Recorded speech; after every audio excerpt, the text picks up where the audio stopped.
Hey folks, it's Rob from Rob's Movie Collection, and I went to Wondercon, which is a Comic-Con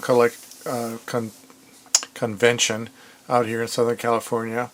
It's over across from Disneyland, and it was about 3 weeks ago.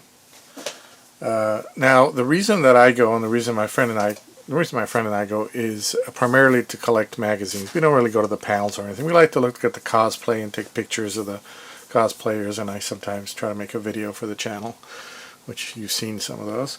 But the main reason that we go is to collect magazines. So we haven't done too well in some of the other ones. San Diego Comic-Con was a bust. I mean, practically no, not even comic books, really. Long Beach was fun, but no comic or magazine vendors. But we hit the big time here in WonderCon. It's usually where you find stuff. And this time we found a lot more than we anticipated. He collects primarily Mad magazines, and I collect sci-fi magazines, sci-fi magazines from the 80s that I used to collect, primarily Starlog, which for me was like my Sports Illustrated. It's like the nerd Sports Illustrated. So first I'm going to show you some of the non-Starlog ones I found. So here we go. Film Facts, a magazine of unusual film and television. So this always had stuff about sci-fi movies, fantasy movies, and some horror stuff as well. But here we go, Lon Chaney Jr., last interview. So that's pretty cool. Another Film Facts. We got classic 1950 sci-fi television, Rocky Jones, Space Ranger. Do not know about that. But who is this up in the left-hand corner here that might interest a certain subscriber of mine? Barbara Steele, her career and profile. Yes, I know somebody who would like that. You know who you are.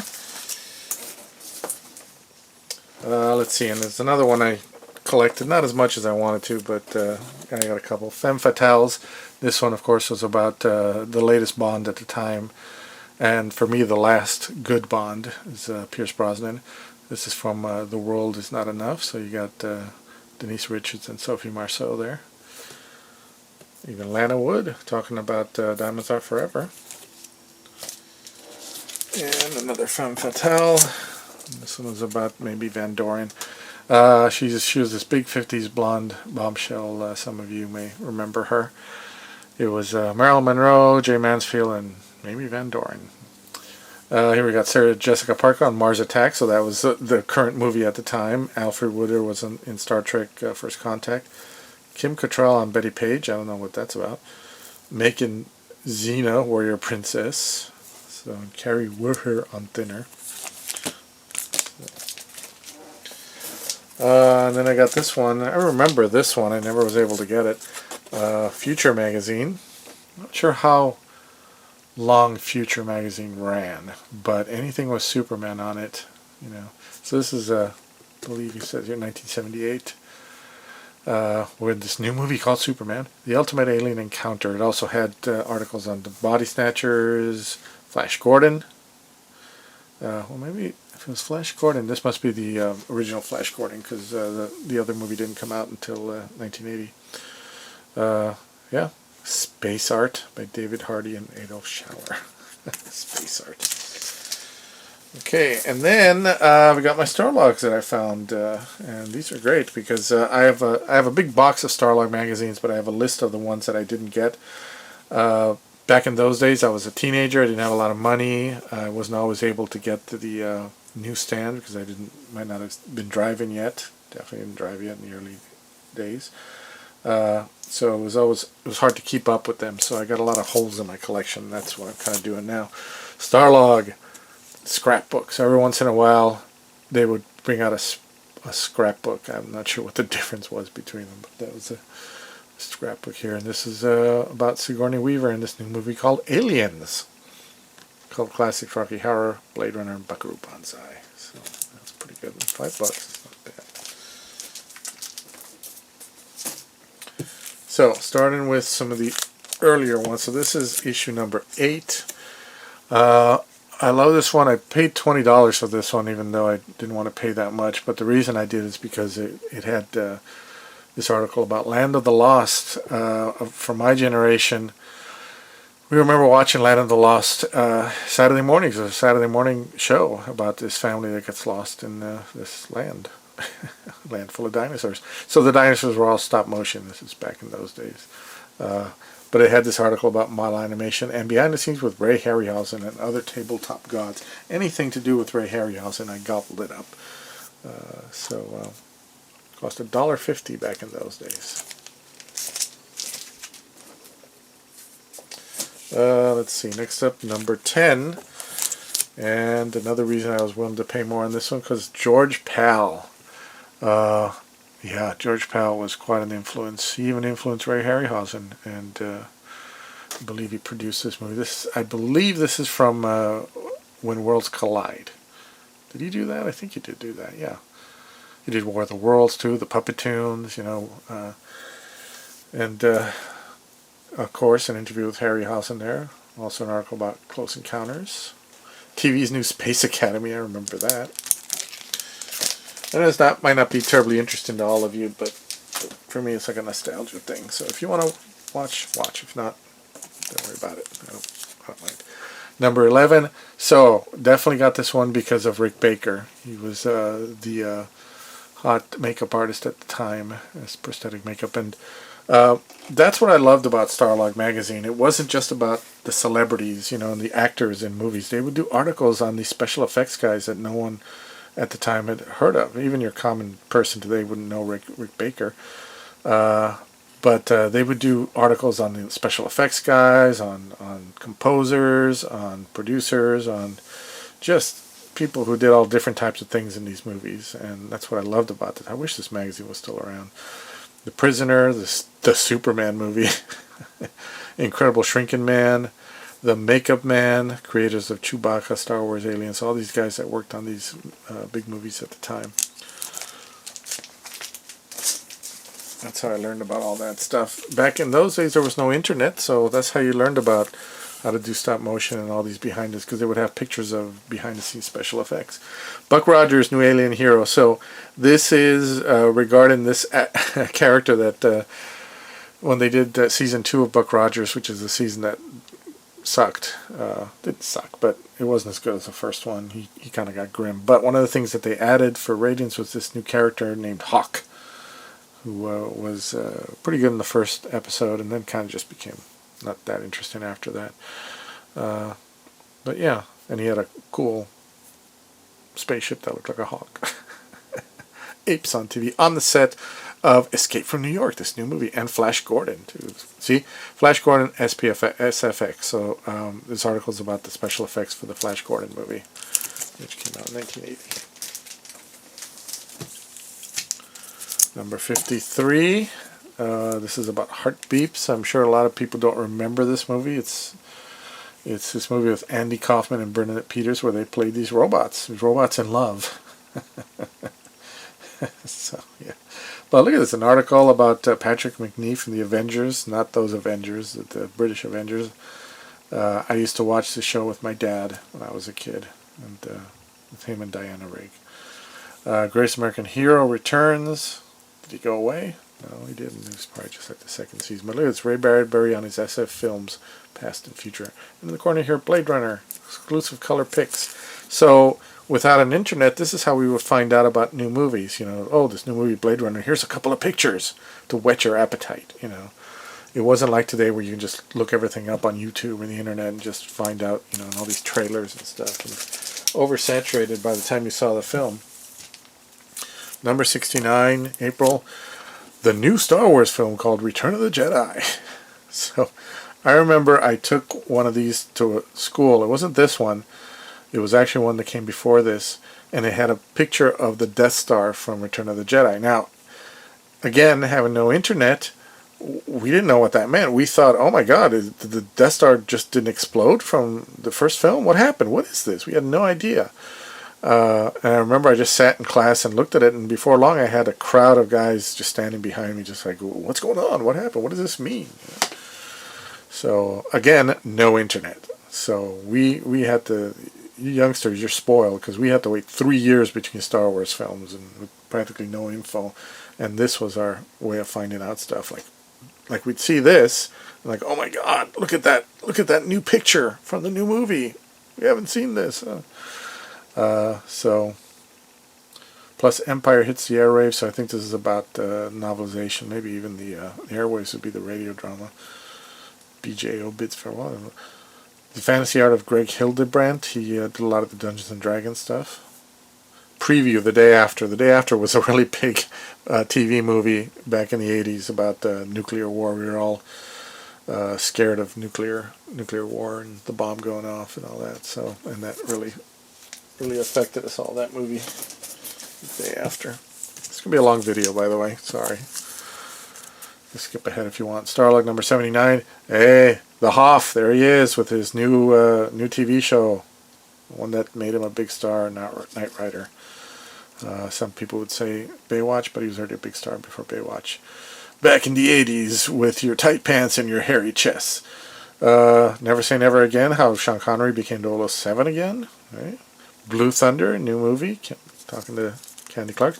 And John Pertwee, The Return of the Third Doctor Who. Great. Try to go a little faster here for you. Starlog number 89. V was a really big miniseries back in those. There was actually 2 miniseries, V and V the Final Battle, and they really hyped it up a lot, and we all watched it. It was I have to get that one. I don't have it. It's Jane Badler. I think she also did the a Mission Impossible series that had happened in those days. Articles about the new Supergirl, Helen Slater, Terminator. Will Schwarzenegger kill the future? This new movie called Terminator. No, our Schwarzenegger didn't kill it, although he had partly to do with it because he was in the damn movie. But I think Jim Cameron killed it recently. Starman, that was a really good movie. 2010, that was very good. I liked it a lot. Dune, the new Dune movie, which at that time was a movie with Kyle MacLachlan, TV Sheena, and of course Doctor Who. There was always these a lot of Doctor Who articles in Starlog, and apparently there's a poster in there. And the new Ewok movie. Hey. Number 90, we got 2010. I really enjoyed 2010. I know people talk about the first one, which of course is a classic, but I enjoyed 2010 a lot too. The way it was easier to watch. Dune, you got some Dune. There's Patrick Stewart way before he was Captain Picard. Roy Scheider, Starman, Runaway. Remember that movie with Tom Selleck? The Ewok movie, Supergirl V the series, and Pinocchio. And a poster of Silent Run. And we had these posters, you'd open it up and it would be like one of those 2-gate or 3-gate posters. Oops. Number 91, and here's one about, we got V over here and Dune again. 2010, Starman, Runaway. So, these movies were actually lasting a lot in the theater, and they were pretty popular, so they kept doing articles about them, I guess. But there's other stuff, of course, in there. Starlog number 98, Mad Max Beyond Thunderdome, The Bride, and Joe Dante's Explorers and Gremlins. So, yeah, it was a good movie with the late River Phoenix. Back to the Future. Is this 1985? What does it say? My Science Project, Real Genius. That was a good movie. Weird Science, The Goonies. Boy, we had some great movies back in those days. Cocoon. What happened? Just before everybody was dropping F-bombs and showing tits and everything in every single thing that they did. Thank you, streaming. Starlog number 102. Steven Spielberg, Amazing Stories. That was a great show. That's one I'd like to get for my collection. Amazing. It's called Amazing. Was it called Amazing Stories?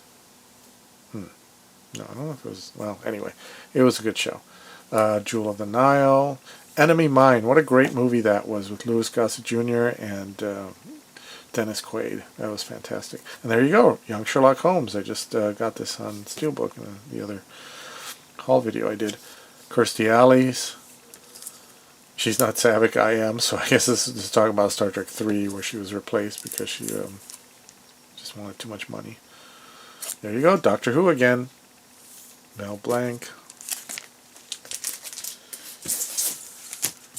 And of course, 114, a face you often saw on Starlog. In fact, I think maybe one of the first issues, or maybe the first issue, was actually Star Trek, so which makes sense. But this was for Star Trek 4, the one that he directed. Got Starman again.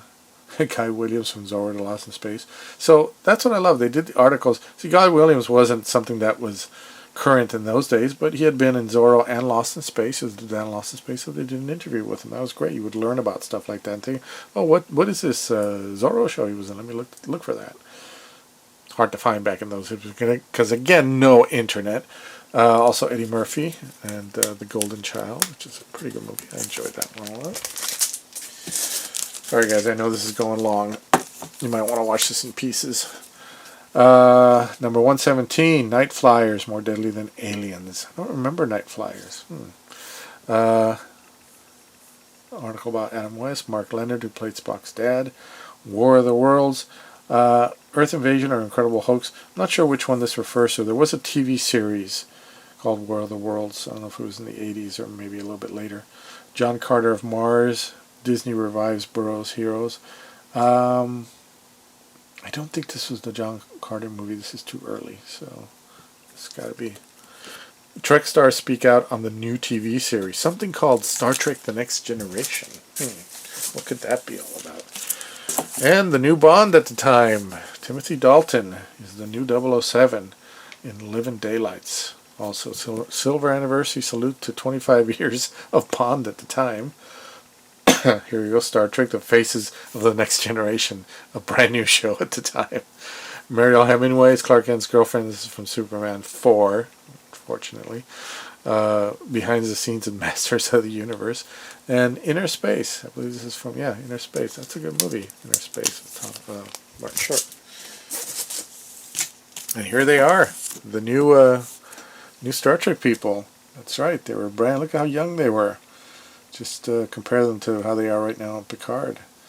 And this is when they were first starting out, and it was all still a blank slate.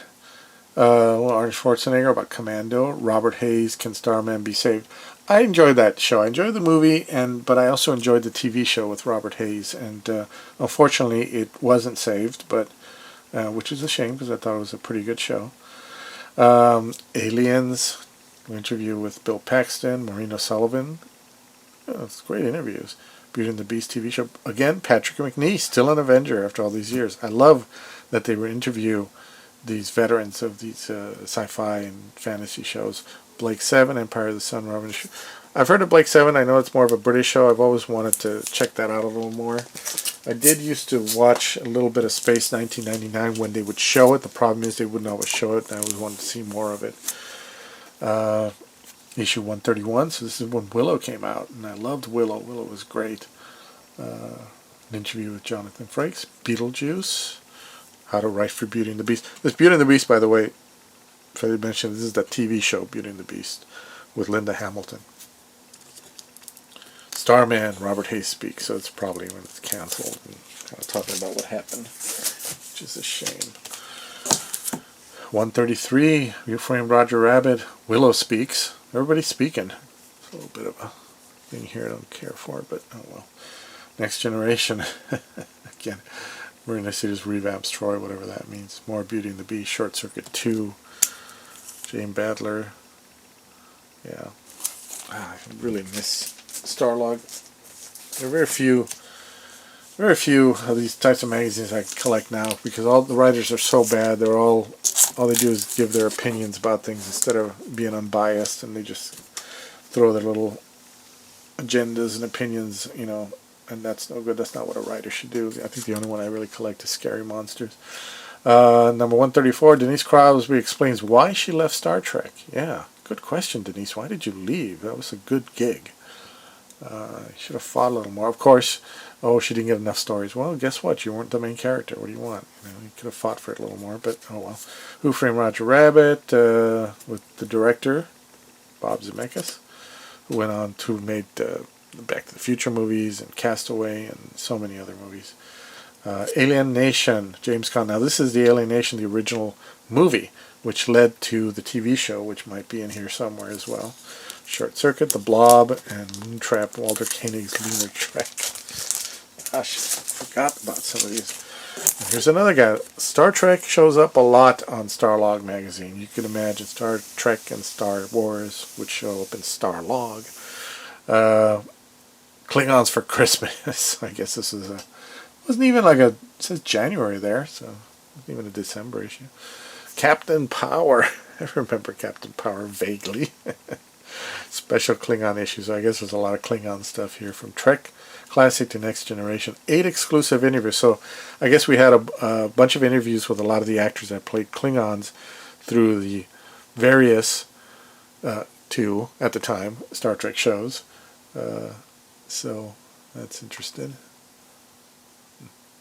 Battlestar Galactica, Superman's Girlfriend. So yeah, there's a lot of good stuff there. Let's see. And 144 is a special 100-page SF spectacular. Batman, Kim Basinger, Dangerous Dark Romance. So I guess this must be around 1989, because that's when the Michael Keaton movie came out. Indiana Jones is Lethal Level. Yep, that's Last Crusade. War of the Worlds, Richard Chavez. So that's the TV series. And again, a Star Trek guy on the cover. Eric the Viking, Baron Munchausen. Earth Girls Are Easy. That movie is good. So William Shatner's New Enterprise, Star Trek 5.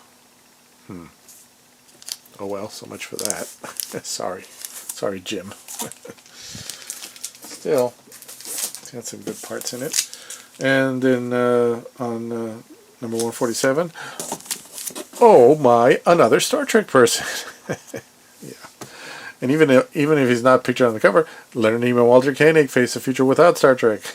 So that's, I guess, around Star Trek: The Undiscovered Country. Young Indiana Jones, a great show. Batman, Dark Knight music. This is what I was talking about earlier. See, so this is an interview with Danny Elfman, the composer of the Batman movie. Let's see. Mars 2. I think this this might refer to Mars Attacks and Independence Day that came out at the same time. Maybe. Next Generation, New Directions, Which World, Millennium, Metropolis, Roger Rabbit, Blake 7 again. Episode guide. Gotta figure out how to watch that show. 157, RoboCop. This one, Dick Tracy came out. Dick Tracy was an interesting movie. It was, I think they spent too much time showing off the environment. They could have moved it along a little more. But of course, it was a good-looking movie. But that doesn't mean you should stop the plot to show off stuff. Gremlins 2, RoboCop 2, actually. Back to the Future, The Good, the Bad, and the Biff. So I think that refers to the Back to the Future 3, because it's a riff on The Good, the Bad, and the Ugly. And Back to the Future 3 was essentially a Western. Flatliners, Arachnophobia, great movie. Total Recall, of course, the Arnold movie. Almost there, folks. Hope if you've lasted this long. How far are we going here? We're like 23 minutes. Starlog 181. There's Batman again. He returns. It's the second Batman movie. Universal Soldiers. Honey, I Blew Up the Kid. I think this was the second movie, because the first one is obviously Honey, I Shrunk the Kids. Great special effects on this movie. This is just awesome for the time, especially. These are really good effects. The composite, and especially with the baby, I thought it was very well done. I guess Isaac Asimov had just passed. RoboCop 3. Stay Tuned, Hell on TV. I think that's that John Ritter movie. Why do I know all this? Gosh, I had no life. And there you go, Universal Soldiers. It's the original one with Van Damme and Lundgren. Tech World. So Shatner had a little bit of a career as a writer there for a while. He wrote these books, novels called the tech novels, and he did pretty well with that. Yeah. Babylon 5, TV's newest space station. I love Babylon 5. I thought it was a really good show. This is what tells me that the writers of Big Bang Theory don't know anything, don't know what they're talking about, nerd culture, when they have Sheldon put it down. Lord Ridge's Big Babies, I don't even know what that means. Myth Adventures and Bimbos of the Death Sun. No idea. I'll have to take a look at that. That one I do not know. issue 185. So this is when Highlander, the TV show, was on. Highlander, great first movie, but just a mess of a franchise. I mean, the sequels, just crazy. Just had made no sense. They're fun to watch, but no sense. And then the TV show came along and it was a big hit, but it also just they just kind of rewrite canon as they want. And suddenly, instead of Connor being the last one, this guy was around. Like, who knows what. And there is Bull from Night Court with hair and a beard. Old Indy, The Adventures of His Lifetime. This is from the Young Indiana Jones Chronicles. I have 2 seasons of that, and I hope to get the 3rd one. The shame of it is that each episode used to be bookended with old Indiana Jones. He would start talking about, his memory and go, well, back in 1930 whatever, and then you'd flash back and the episode would take place. And then at the end, and it would be Indian current times, and at the end he'd say, well, I guess that's what I learned from that, and blah, blah, blah, and everybody would be like, yeah, right, old man. But for some reason, when they released them on DVD, they cut those out, and that's a shame. I really wish they hadn't done that, because George Hall was really good at it, and I'm sure Disney, of course, will not follow this at all, but for a while, this was always canon. And for a while, it was like, well, if we ever see Indy again as an old man, we're going to have to figure out how he lost that eye, because he lost an eye. So I don't know if they're going to do that in the current movie that's going to come out. I don't know. I'm not going to see it, so who knows. But knowing Disney, they probably won't give a rat's ass. They'll probably just do their usual move and skewer Indy with a lightsaber. The Immortal, don't know that one. Death Becomes Her, it was a great movie. Robert Zemeckis again. So, issue 188, Time Tracks. Who remembers Time Tracks? I do. It was a pretty good show. I actually liked it. Done by Harv Bennett, who produced so many of the Star Trek movies. I enjoyed Time Tracks. It was one of those, it was on Channel 13 out here, so it was on, I think, UPN, and UPN was trying to be a channel station. And, yeah, I enjoyed Time Tracks. It'd be a good one to get. Terry Farrell. So at this point now we have Deep Space Nine, so we got 3 Star Trek shows. See, there's always a Star Trek person somewhere.